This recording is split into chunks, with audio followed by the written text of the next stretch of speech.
One human being somewhere changed everything.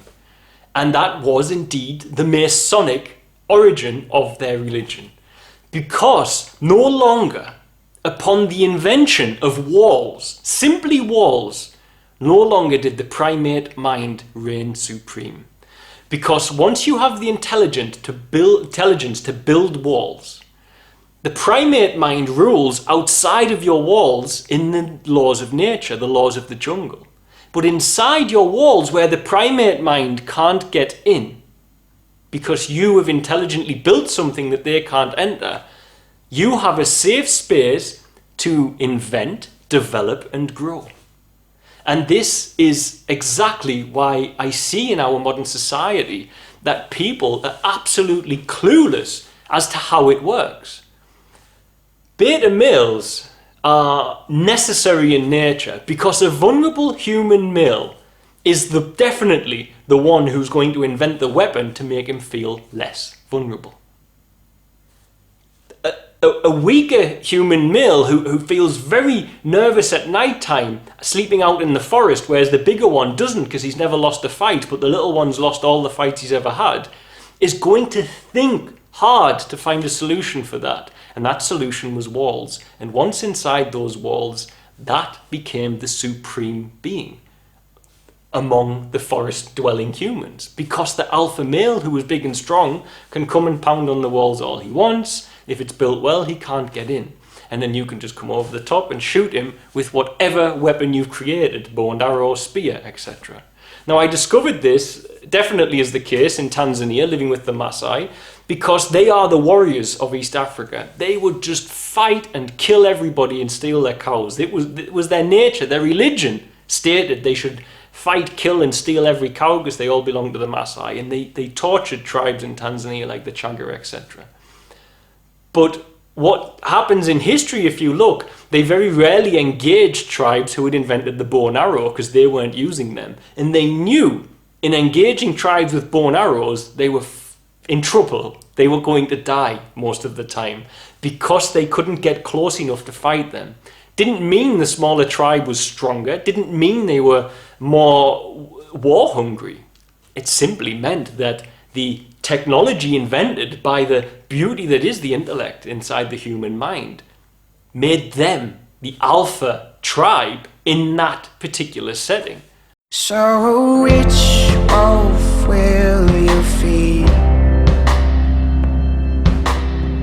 One makes you strong, one makes you weak. Hey guys, I haven't made a video like this in quite some time, and that's purely down to my health and the fact that I've been sick for so long and I just haven't felt like I had the energy to do it. But the treatment's going well in Hamburg, and because of that I feel I can speak on this topic. I mentioned at the end of a video the other day about alpha males. Now in the video, admittedly, I was a little bit emotional, perhaps a little bit aggressive, just because I was expressing frustration, and healthy anger is very important, so we should always allow healthy anger to be expressed. However, when we do express it, we don't necessarily cover everything in the correct way for everyone to absorb it. So I'm revisiting this topic because a few people asked me to address the topic and also include the concept of a masculinity crisis inside the West. So I want to just first of all get into something. We have this idea of alpha males. Now, what I was getting at is alpha males inside our society are not what people think they are. And unfortunately, you see young men and grown men trying to be alpha males with the wrong characteristics. So they try to be hyper aggressive, they try to spend all of their time at the gym, or they try to fit the sphere of normal stereotypical masculinity. Now, masculinity is a very real thing, and it's also a very necessary expression of the human species. However, at the moment, if you look around on the planet, you also begin to see that they have started attacking beta males and soy boys, as they call them, basically saying there's this effeminate style man on the planet and it's not acceptable. They should all be masculine men. But this is part of the lie that they've been fed, is they haven't thought about it, and they also don't understand the history of the evolution of man and everything that's gone on within us. And the thing is, if you study secret societies, you'll begin to understand, for instance, the Freemasonic belief system is rooted in the idea of what I'm about to start speaking about, and that is that size no longer has anything to do with it. So traditionally in the West, to give you an example, they said that all men should have short hair, and that was the masculine thing to do. But I leave my hair to do what it wants to do, because that's what naturally my body is doing. So I did that to find out what was going on and why it was naturally doing it. Why does my body naturally grow my hair to be a certain length and then leave it there? However, we decided inside the mindset of a society, all of a sudden at one point in history, that long hair was effeminate. Now, I'm not saying that the idea of masculinity and alpha males is not present, because inside, let me go this way first, inside our society, you can manipulate the situation around you using stereotypical alpha male traits or body language of primates, basically. So it's a proven science that if a man is a little bit bigger and taller and a little bit well built, he will often gain more dominance in the room, in the conversation, and it shows in the body language of the other men around them. The other men around them will try to posture, or they'll try to be submissive. And it tends to be that in our monkey mind, we do associate size with the alpha males. And somewhere within us, if we are still dwelling only in our lower mind and not in our higher qualities as human beings, then we will react to those. We will react to it if we are not aware of what we're doing, because we are still a primate.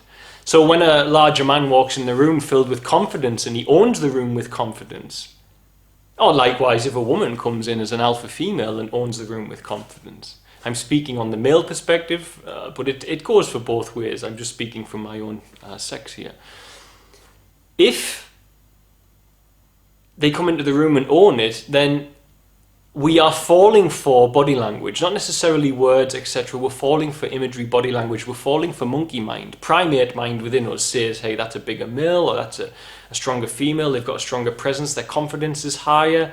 Their body language is as such. They forced me to come to them for the handshake. They entered the room with a lot of noise to let everyone know that they were quite a big presence, etc., etc. We can fall victim to that. And even online, if you have bigger males with, lower voices, they automatically take an alpha stance with many of the people watching. And many of the underserved men, especially in this instance, I was asked to do a video about the masculinity crisis. Many of the underserved men will seek the protection of the alpha male, even if it's online. So it's very easy for larger men with a deeper voice to present information and get a following, because there's an element of safety from the underserved males of the world, that which we would call betas. However, what people are not realizing is that for instance, I've studied primate body language. So any size man with any level of confidence can walk in the room from his primate mind, and he can start trying to own the room whilst I'm there. However, because I used my brain and I studied primate body language, I can read the signs, I can block them, control them, and I can own the space. Not using strength, not using brawn or the fact I'm bigger than the guy or more confident, just watching his body language and using my intellect to counter everything that he's doing, to ensure that I put that person onto the back foot. That there shows us something very important, that with intelligence, we can own the stereotypical alpha primate stance. Now, the alpha primate stance is embedded in all of us. But it doesn't make you any more an alpha male, because the game changed. The rules have changed. And let me tell you how and why, so you get more information on how that works and how that ties into the Freemasonic religion. The Freemasons believe that their ancestry, that indeed the law of the jungle was that the bigger, burlier man was going to be in charge, going to be the alpha male, because there would be a physical fight and he would overpower the smaller males, and then he would have the choice of the females and the food and so on and so forth. However, what that male would not be, as we see from primate world, is an aggressor, because alpha males must be able to keep women and children in their presence in a state of comfort. Because if women and children fear them at all, then they can't be alpha male, and that's how it works in nature. Chimpanzees often don't choose the most aggressive, biggest male. Actually, sometimes the most intelligent male who does favors for people becomes the alpha male. Sometimes the older males assign an alpha male, and they'll do so based on characteristics which have nothing to do with physical ability and strength to fight. And indeed, yes, sometimes there will be a physical challenge in the primate world, and of course the aggressor wins. But inside our world, you can't have a physical primate challenge because we have laws. Now, ancient history of the Freemasons states that their ancestors were the first ones. There were big men, genetically born big men, who were the dominant males. Their ancestors at some point sharpened a stick. And I don't care how big a male you are, that little beta male who sharpened the stick has owned you. Because you can come and attack him, he can stab you with it from a distance, it's over. Likewise, beta males, etc., who learned stealth and sneaking, can sneak up on an alpha male and eradicate him.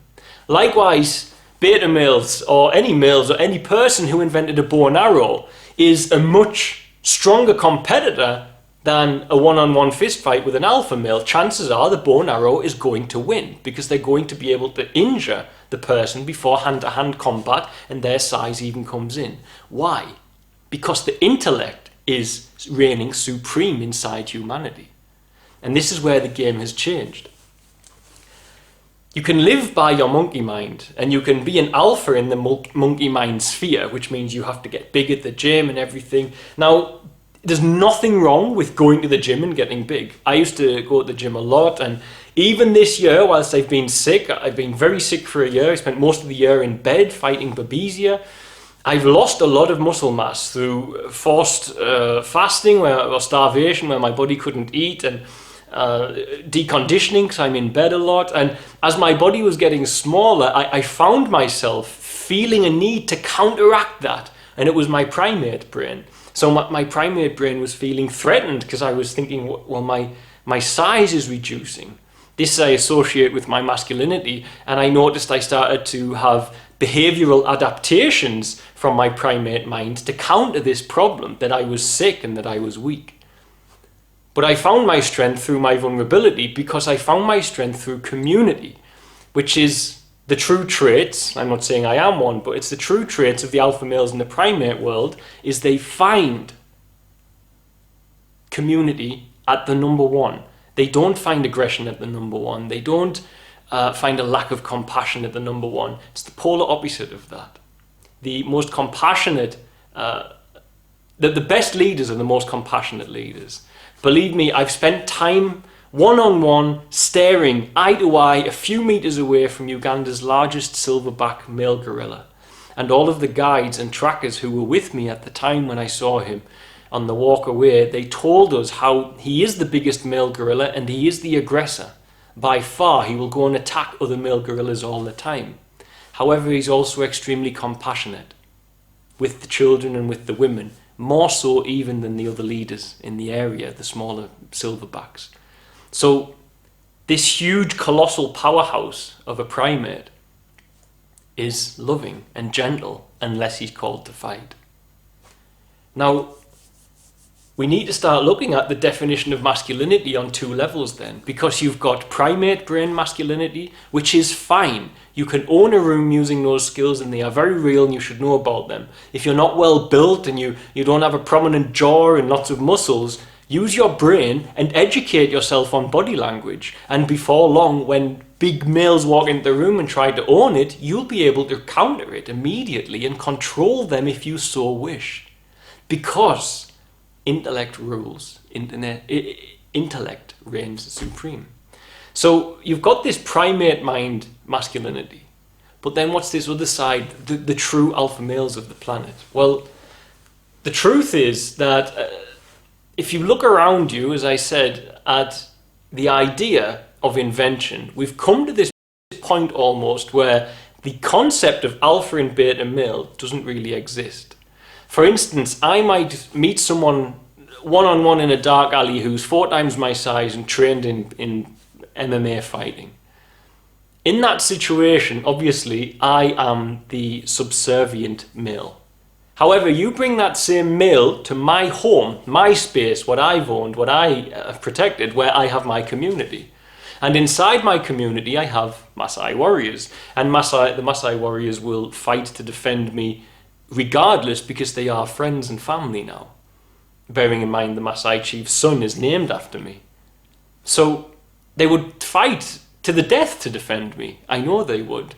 So in that situation, I become the alpha. Now, what that shows you is that this definition of alpha, etc., is nonsense. But the important thing is we understand it's nonsense so that people stop feeling that just because they are a masculine man, somehow they are more dominant than others in this world, because you're not. If that were true, then in every position of power in the planet would be big, muscular, burly men. Now, it's true that taller men are in positions of power in, for instance, large companies. The majority of Fortune 500 CEOs are above 6 foot tall, to give you an example. There's a presence there that can be used when using your primate mind, which allows you to elevate to the top. And you also get a sense of yourself because you sense this body language. I'm nearly 6'3" tall, just short of 6'3" tall. I'm from a long line of genetically very big men. I'm from a long line of tough men. My grandfather was a bare knuckle fighter on the streets and a champion as well in his own area, that is. But this is a very stereotypical expression of masculinity to have, growing up having stories of grandfathers that were bare knuckle fighters on the street, bare knuckle boxers. This set a precedent for me as a child, thinking this is what masculinity is, men are tough, but I never warmed towards the violence. And I realized I wasn't warming towards the violence because in my mind it didn't seem intelligent to do so. So inside your society now, it's a controlled society. Society won't go back on itself anymore. It won't happen. So your playing field, your environment is the one in front of you now. There's a police force. There are laws, there are rules. And as a collective, for the betterment of ourselves, we've decided upon this path. And it does work. It does work, because then you don't have big, brawny idiots who can just beat someone up and be in control. Not that all big people are, it's not a stereotype, not all big brawny people are idiots, but I'm saying there could be a dumb guy in history who's massive. And if you've only got fists, you don't want the big dumb massive guy in charge. You want the brains in charge. You want the person who's going to lead your society into better healthcare, into clean water, and all of those things. You don't want someone who's just going to be out of control and wanting to be a glutton and sleep with all the different women he possibly can. And you don't want a primate alpha in charge of this current system. You don't want it. Because you're just going to create wars, problems, inequality, and devolution of humanity. When history was going on, you have to understand this. The Freemasonic religion changed everything because, actually, before it was even Freemasonic, one human being somewhere changed everything. And that was indeed the Masonic origin of their religion. Because no longer, upon the invention of walls, simply walls, no longer did the primate mind reign supreme. Because once you have the intelligence to build walls, the primate mind rules outside of your walls in the laws of nature, the laws of the jungle. But inside your walls, where the primate mind can't get in, because you have intelligently built something that they can't enter, you have a safe space to invent, develop, and grow. And this is exactly why I see in our modern society that people are absolutely clueless as to how it works. Beta males are necessary in nature because a vulnerable human male is definitely the one who's going to invent the weapon to make him feel less vulnerable.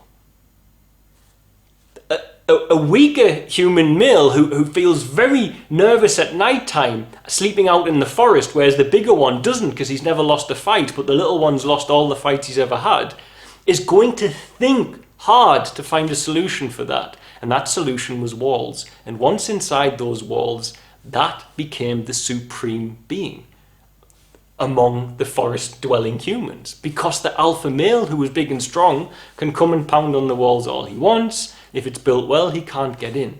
And then you can just come over the top and shoot him with whatever weapon you've created, bow and arrow, spear, etc. Now, I discovered this definitely is the case in Tanzania, living with the Maasai, because they are the warriors of East Africa. They would just fight and kill everybody and steal their cows. It was their nature, their religion stated they should fight, kill, and steal every cow because they all belonged to the Maasai. And they tortured tribes in Tanzania like the Chaga, etc.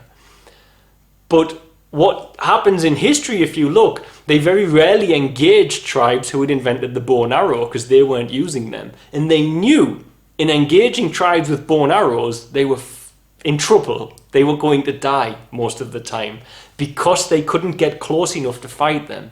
Didn't mean the smaller tribe was stronger. Didn't mean they were more war hungry. It simply meant that the technology invented by the beauty that is the intellect inside the human mind made them the alpha tribe in that particular setting. But if you take those tribe members and get rid of their bow and arrow and put them, then the Maasai become the alphas most of the time because they fought so often that they were so skilled at it. And with pure savagery, using different plants, etc., to put them into a rage, which I've witnessed and put on my channel before. So this whole idea that it matters how big you are has some truth in it. There is some truth in that. And the truth is simply you can own a room if you're not aware of the topic of body language. However, if someone is sitting inside their walls that they've built long enough, even if they're a beta male, eventually they'll start to learn things because they're observing, they're learning, they're thinking, they're growing. Meanwhile, the other primate-minded humans are outside fighting the laws of nature. They're not getting as much rest at night because they have problems around them. They are not able to acquire food as easily as this new style of human is creating tools, etc. They're just not able to compete, no matter how big they are or how small the man is inside the house. They can't compete with him because he's done something that's beyond them. He's created a barrier between the laws of nature and the laws he wishes to govern his life. And this is a natural progression. Otherwise, the universe would not have given way for it to happen. So you have this primate mind who's the alpha in the forest, and it would seem in this modern day that many men are really trying to express their masculinity, and all men want to try and express some level of masculine authority in life at some stage in proceeding, unless you're a very naturally effeminate man, and obviously you don't want it. But most men do it, even if they realize they're doing it or not. Even the most effeminate men I know posture like normal masculine primate posturing happens. I watch it. Even the most effeminate ones posture. Sometimes they posture even more aggressively than the more stereotypically aggressive males, in fact.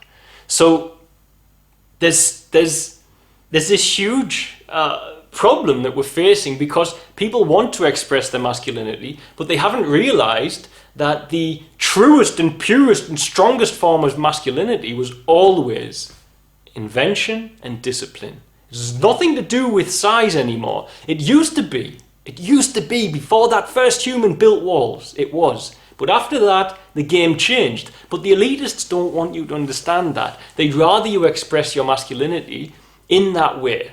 Now, there's nothing wrong with it. I add again, I've been a big fan of the gym a lot of my adult life. I've done a lot of it, and I've done yoga and calisthenics and all of these things, and I enjoyed it, and it was nice to have a bigger body, and there's nothing wrong with it, and you should do it if it helps you get more confidence and it makes you more healthy, of course, then go ahead and do it. However, don't feel that by doing it, you're somehow more authoritarian inside the spectrum of the world, because you are not. Because the truth of the matter is you can get as big and as strong as you want. Inside the environment that you live in right now, if you use that strength to go too far, not just dominate a room, which is the only benefit you get from it, you might be able to steer business dealings in your way with your confidence and your size, because most people live from the primate brain. But when you encounter a person who has enlightened themselves beyond the lower nature, beyond the primate brain, and have started working out things, you can't do it because they can counter what you're doing using body language, etc., because they know how to do it. You can't physically do it. But at the same time, don't feel that that in some way makes you a special lead male on the planet, because it really does not. Because if you move into another surrounding that you're unfamiliar with, you become the beta. It's quite simple. So ultimately, I got to the point where I realized that this whole alpha male, beta male thing was just a load of shit. It's an absolute load of shit. There's definitely some effeminate men on the planet and more stereotypically masculine men on the planet. But it doesn't matter, because if it weren't for the effeminate men, most of those stereotypically masculine men wouldn't have half of the inventions they have around them. I'm sure masculine men invented in the past as well, but in the most part, threats force us to create. And that's why I know it's absolute necessity for the whole collective. If we look at it as a collective, instead of as just one individual warring against the world, it's a necessity that we have beta males, because they are not beta males at all. They are an evolutionary pocket of society that happens to be that man is smaller than that man, but it means absolutely nothing, because that man's got a bigger brain, he invented a gun, and he shot the big one. That would be the evidence that in the primate laws are over. That false idea of masculinity, that being big makes you a better man, it's over. Or it's at the beginning of being over, because now people are starting to get educated.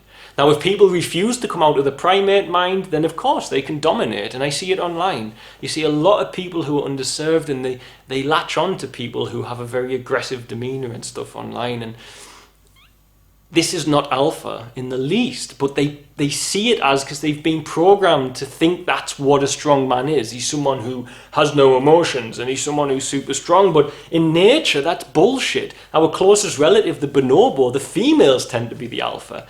Our chimpanzee's next closest relative, more than often, the aggressors are not favoured as the alpha males, because they are not stable for the community.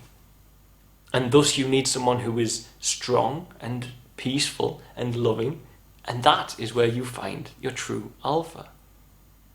Now, I think this echoes in us being, in the West, underserved with our masculinity, because the problem we're having with this masculinity crisis is that the men don't know what masculinity is for them anymore. They think, because of media, that masculinity should be a big man with a deep voice and a beard and whatever, stereotypical male imagery. And it's not. It's absolutely not. It's just not. You can go anywhere in the world as a big masculine man. It doesn't set you ahead of anybody. if the rest of the people around you understand how to control body language. And that's the point we're at with humanity. We're at a point, that's why we have so much confusion, where we're evolving. Because most of us have started to realize that it's more beneficial to have an androgynous consciousness. So to be able to have your masculinity, to be able to have your ability to conquer fear, to be able to have your ability to drive, to push, to build, but also be able to have your tender side. Because that way you get two perspectives, not one. And when you've got two perspectives, you're stronger. You're stronger because you've got double the insight. And that is why every spiritual master on the whole of the planet always taught you to escape the illusion of masculine, feminine. Not that I'm saying that there's not a masculine, feminine. There are gender roles on the planet without a doubt. I made a video on gender roles before. You can watch it. I'm not saying feminism and masculinity are the same thing. I'm not saying that at all. I'm just saying that when you get deep down into yourself, then you can make yourself aligned, as all of the spiritual masters did, as Jesus asked as well. Jesus says in the Gospel of Thomas that you will make the up down and the left right, and basically what he's saying is you'll find the very middle of everything. You'll find the middle way, as Buddha said as well. And it doesn't mean that you abandon your masculinity. It just means that you touch on both. Because by touching on both, you have to understand that is the strongest male you will ever possibly be. And the reason for that is that if you embrace the androgynous aspect, the female part of humanity, which is part of men as well, you can't deny there's a feminine energy inside men, but that is a creative force. It's a very creative force. And if you dwell too much in the masculine, then you will lose out on your creativity. Now, I don't believe there's a toxic masculinity or anything like that as goes around on the internet, but what I do think is that in the most part men just don't know anymore how to define that. But if you look at history, then there's no way you can define the best males as the big, strong, muscular, tall males. You can't do that because that's not factually correct. That's not how it worked. Because the origin of ourselves is that of a mixture. Weak men, strong men, intelligent men, stupid men. It's all part of it. You know, it all makes up today. At the end of the day, it all collectively makes up today. So I'll make another video speaking about my feelings on how society is adding to this masculinity crisis. But for now, I just wanted to put that out there and show everyone that the concept that we use for masculinity is so flawed and so ridiculous, and the idea of alpha males is separated between primate and non-primate thinking, basically. So you can go to your primal mind, which is the time before humans built houses and walls, or you can go to the time after that, which is at the point where intelligence became the number one tool on the planet. So I think that covers it. And that's why, for starters, that's why this whole masculinity and alpha beta male thing is just, to be honest, a crock of shit. Like, it doesn't fit with reality. It doesn't fit with the history of humanity, and it just doesn't make any sense. So I'll leave you with that, and sorry if it's not as coherent as normal. Like I say, I'm sick, so it's not that easy to do these sort of videos at the moment, but I just wanted to put it out there, and yeah, hopefully a few people understand what I'm saying. I love you all, and I'll see you all in the next video, I guess. Anything else? No, I think that's all. Bye, guys. I needed to see you. Another day, another day. I needed to see you. Another day.